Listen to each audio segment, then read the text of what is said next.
The other thing we really need to take a look at is actually preparing our model for a texture map. And the way we do that is by utilizing UV space. So UV space is generally thought of as one of the most horrible things you have to do when you're creating a 3D model, but it's really not that painful. Really all we're doing is we're suggesting how we're going to map a 2D image to a 3D object, right? So the way we do that is by taking the 3D object and cutting it up in certain ways so that it can be unwrapped and flattened, so that it then can inherit pixels in that space, and that's called UV space. I'm just going to turn off my face orientation because I don't need that anymore. So in this case, whenever we're making a model that needs to be baked with a normal map, we kind of have some of our decision making done for us, because anywhere we have a hard edge, we're going to want to have a cut. So if we were to take this object here and take a look at that, we can see that it's primarily made up of just hard edges and faces, right? So that's actually really quite easy to cut up. So what I might do is, because it's so simple, what I'm going to do is I'm just going to go edge, select everything, and then I'm going to go up to mark seam. So that's right click and mark seam. And you notice that everything turns red. And that's exactly what we want in this case. We're going to do the same for this other object. We're going to go to edge, we're going to select everything, and we're going to right click and mark seam. Great. And now we're going on to one that's a little bit harder. Because we have a cylinder here, what we have to do is we have to decide where that's going to be cut. Generally the rule of thumb is you want to pick edges that aren't going to be seen as readily. So in this case, it's quite simple because we have a backside that's almost never going to be seen. So we're going to go ahead and go to edge mode, and we're going to select all of these back ones. Oops, that's the wrong one. Just keep going until we have them all selected.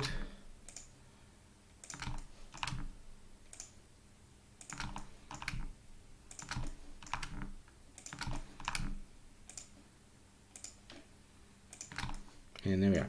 So I'm just going to do the same thing, right click, mark seam. Great. Now that that's done, let's move on to, so this one should be fine. I'm just going to hide this. Let's go to the face, and I'm going to hit Control F just to hide everything else. And let's go to edge mode. And we can already see that we've got these sharps already set. So there is a neat little trick that we can use.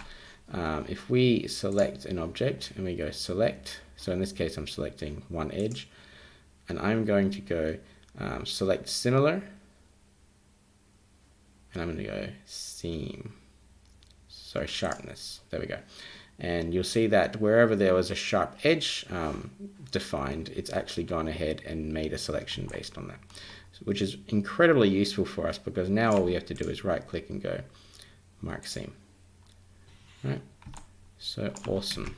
Let's go back to object mode, Control F to bring everything back. Let's have a look at this one. I'll Control F. Let's go to edge. So I'm just going to double click that, and I just have to pick which one of these outer edge loops I'm going to use. So in this case, I might just use the bottom. I'm going to right click and go mark seam. Great. Let's go back to our full view.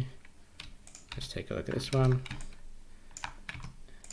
And this is a very similar thing. So I think what I'll do is, again, I'll just mark by sharpness. So select similar, sharpness, right click, mark seam.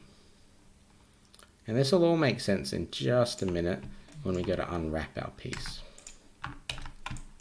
And again, we'll do the same thing here.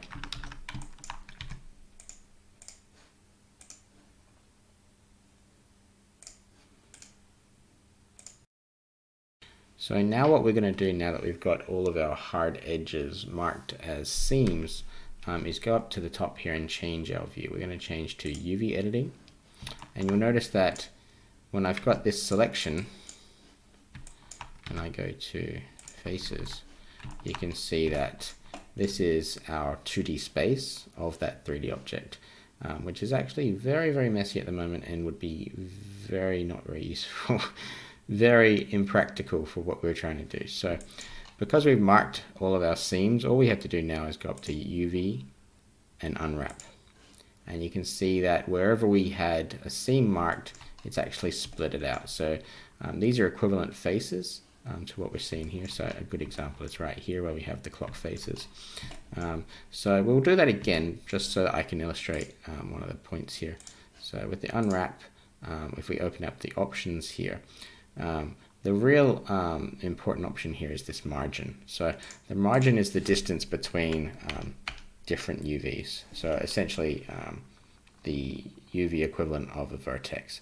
And that's important because obviously in a game we want to kind of minimize any wastage. So the closer we can pack our things together, the more texture space we're going to actually leverage. So I'm going to actually change this to 0.01, and you can see that things get pushed together a bit better.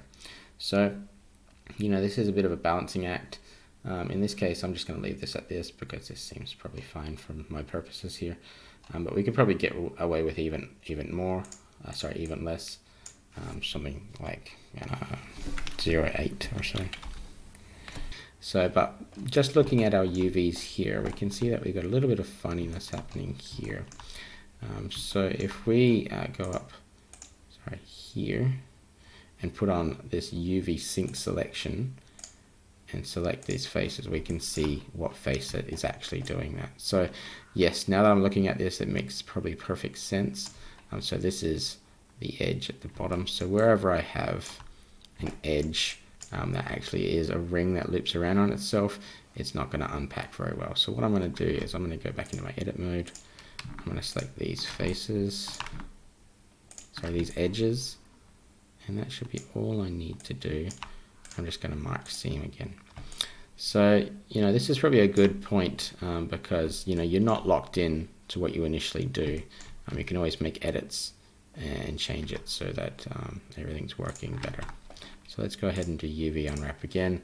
There we are, much nicer. So we don't have any of that weird business going on where things are trying to unwrap and really can't. It's like a snake eating its own tail, really.